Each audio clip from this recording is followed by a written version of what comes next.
फिर परमात्मा ने सृष्टि रचना सुनानी शुरू की। अब काल फिर भी अंदर घुसा रहता है। धर्मदास जी ने कहा, महाराज जी एक बात करूं? अकर भाई प्रश्न करूं, एक करो। आप कहते हो कि राम और कृष्ण यानी विष्णु जी कुछ नहीं कर सकते? ये भगवान, एक बार मोर ध्वज राजा का पुत्र ताम्रध्वज आरे से चरवा के श्री कृष्ण जी ने और जीवित कर दिया था भगवान। बता हम कैसे माने उनमें शक्ति नहीं है?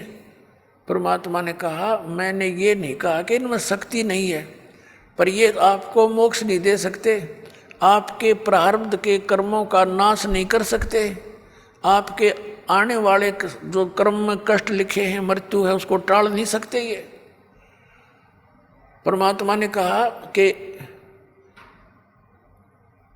जैसे मोर ध्वज राजा के पुत्र ताम्र ध्वज को तो श्री कृष्ण जी ने आरे से चरवा कर मृत्यु होने के बाद उसको जीवित कर दिया, शरीर भी सेट कर दिया, जोड़ दिया ज्यों का त्यों। इतनी पावर तो है इनमें। लेकिन इनका सगा भांजा अभिमन्यु प्रथम दिन युद्ध में मारा गया था, चक्रव्यूह में। सुभद्रा श्री कृष्ण जी की बहन थी, अर्जुन के ब्याही थी, और प्रथम दिन ही अभिमन्यु मर गया था। श्री कृष्ण रोए, सुभद्रा रोए, पांचों पांडव रोए, उनका कुल नाश हो रहा था। तब तेरे श्री कृष्ण जी ने जीवित क्यों ना करा वो अभिमन्यु? अब धर्मदास फिर सुन हो गया, हे भगवान ये कारण क्या था? हमने तो ये बात कभी ध्यान में ना ही मारा। तो परमात्मा ने कहा, बेटा अभिमन्यु की आयु इतनी ही थी, प्रारब्ध इतना ही था, और उस ताम्रध्वज की आयु शेष थी। वो तो बीच में जाकर वो पंगा लिया था तेरे कृष्ण जी ने, और वो जीवित कर दिया। वो तो जीवित था ही, उसकी तो आयु शेष थी, और इसको जीवित नहीं कर सका क्योंकि उसका आयु शेष नहीं थी। इसलिए ये आपके प्रारब्ध में आपके कर्म के कष्ट को अवॉइड नहीं कर सकते, खत्म नहीं कर सकते। अब कहने का भाव ये है कि परमात्मा ने फिर सृष्टि रचना सुनाई है। धर्मदास जी फिर थोड़ा सा कच्चा बोल गया, कहने लगे, महाराज जी जैसे सुदामा जी का थोड़े से चावल खा के और एक महल बना दिया था सुंदर। परमात्मा कहने लगे, भाई तेरी बुद्धि तो कति गड्ढे में पड़ी है बेटा। अरे के कला तोड़ दिया, एक महल बना दिया था, एक मंत्री बनवा दिया अपने मित्र का, इतना महल था, यहाँ के मंत्री राजा लोग बना दे। इस तो मोक्ष हो गया उसका, सुदामा का। ना मोक्ष श्री कृष्ण का, जन्म मृत्यु कृष्ण की मिटे, श्री कृष्ण की मिटे नहीं, ना सुदामा की, उसके पुजारी की। तो पुण्यात्मा धर्मदास जी कुछ कहने लगे, महाराज जी आप तो हमारे देवताओं के पीछे पड़ लिए। परमात्मा बोला, भाई बाढ़ में जा। मैं उसी टाइम अंतर ध्यान हो गए परमात्मा, और वो लगा रोन बुरी तरह, अरे भगवान गलती होगी, हमारे साथ तो ऐसी बनी हुई है, काल ने इतने रंग दिए, हम कति खराब कर दिए अंदर से। अब रो रहा है, देख रहा है ऊपर और नीचे, ये भगवान कहाँ गए। अब उसके बाद बरसाने में जाते हैं, ये मथुरा से फिर बरसाने में जाते हैं।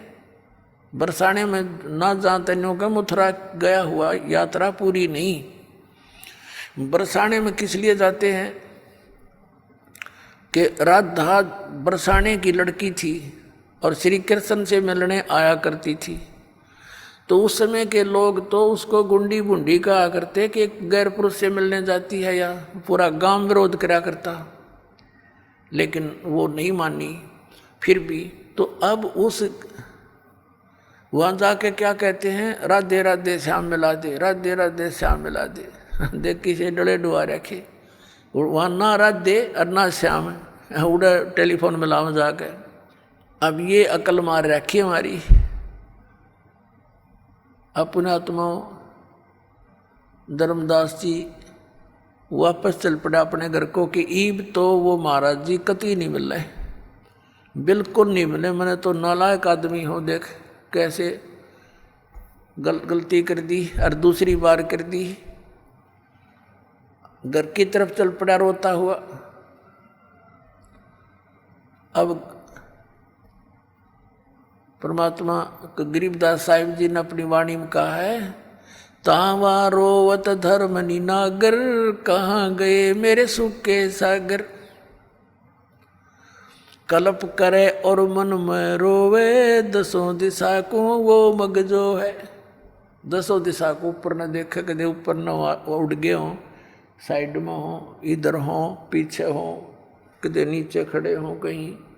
कहते हैं कल्प करे और मन में रोवे, दसों दिशा को वो मगजो है। अधिक वियोग हुआ हमसे ती, जैसे निर्धन की लुट जा खेती। बेग मिलो कर हूँ अपघाता, मैं ना जीऊँ सुनो विधाता। अब रो रहा है, नो कह भाई मालिक जल्दी दर्शन दे दो, हे विधाता अब मैं जीऊँ नहीं गा आपके वियोग में। ऐसा ज्ञान अचंभ सुनाया, ओए होए, ऐसा अचंभित करने वाला ज्ञान आपने मुझे सुनाया।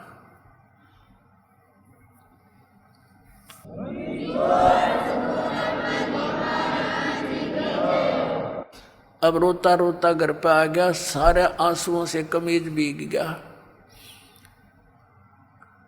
2-3-4 दिन में अपना घर पहुंच गया।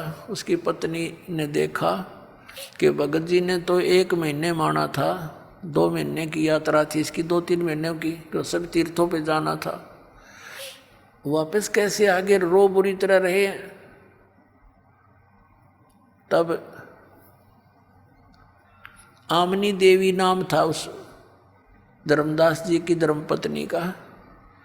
उसने कहा कि क्या हो गया भगत जी, कैसे वापस आ गए। वो सुन नहीं रहा था, वो उसकी बात का उत्तर नहीं दे पा रहा था, वो रोई सी बुरी तरह रहा था।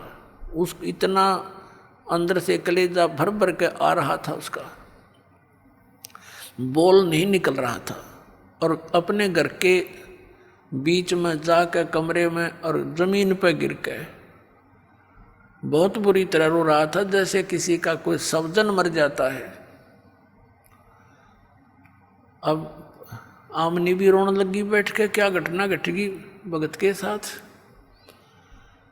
तो उसने सोचा अपनी सोच से, क्योंकि धर्मदास जी था खुले हाथ का, आमनी देवी थी थोड़ी सी कंजूस टाइप की। ये धर्म बहुत करा करता, भंडारे साधु संतों को बुलाता, साधु उनको कंबल कुंबल साथ में देता। तो यह टोक टाक दिया करती, जी दान हिसाब का होया करे, इतना मत खर्च करो, बालक भी पालने हैं।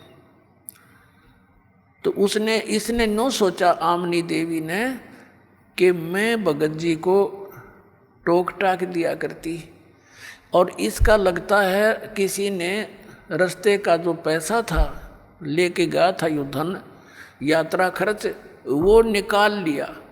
अरे इसका काम अधूरा रह गया धर्म का। और ये इसलिए रो रहा है कि अब ये नो सोच रहा होगा कि मैं पैसे मांगूंगा और या फिर ना नुकर करेगी। अरे ऐसा किया हुआ धर्म फिर व्यर्थ होता है। तो उसने इस विचार से कहा कि हे भगत जी, कोई बात ना, किसी ने आपका यात्रा खर्च निकाल भी लिया होगा, आप और ले जाओ, कि आपके धन की कमी है, आपको भगवान ने कितना दे रखा। उसको एक सांत्वना दिलाने के लिए वो इस प्रकार की उसकी सिंपैथी सी कराने लगी। काफ़ी देर रोता रोता जब मन थोड़ा सा ठीक बोलने के हिसाब में हुआ, तब कहने लगा, आमनी देवी, यदि मेरा वो धन निकल जाता तो कोई बड़ी बात नहीं थी, वो और ले जाता मैं, लेकिन मेरा ऐसा धन गया, वो मुझे अब मिले नहीं और मैं जीऊँ नहीं। तो वो कहने लगी, ऐसा कौन सा धन था। तो उसने रोते रोते सारी कथा सुना दी, जो जो मालिक ने सुनाई थी। आमनी इस बात में बहुत तेज माइंड की समझदार बेटी बहन थी। उसने कहा हमने रामकृष्ण जी कभी मिले या शंकर भगवान मिले हों, और चलो मिल भी जाते जब उनकी स्थिति सारी स्पष्ट होगी। आप तो बिजनेसमैन थे, ये सौदा चूक कैसे गए? आप तो व्यापारी आदमी हो, हमने के रिश्तेदारी थी रामकृष्ण के साथ। जब हमने सही मार्ग मिल गया तो हमने ये आपने ग्रहण क्यों ना किया? या गलती कैसे खाई? तो वो कहता है कि जीवन में पहली बार हानि का सौदा हुआ मेरे से, आज तक हानि नहीं हुई थी, और ऐसी हानि होगी आमनी, अब यह पूर्ति नहीं हो सकती। मैं घना नीच हूँ, दूसरी बार मैंने ऐसी गलती कर दी, एक बार की तो चल जाती। तो रामनी भी कहने लगी कोई बात ना, हिम्मत सी करो।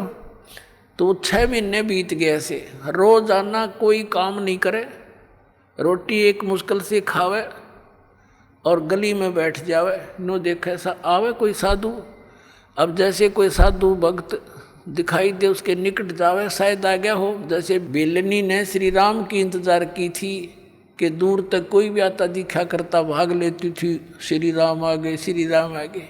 ठीक यही दशा धर्मदास जी की हो रही थी।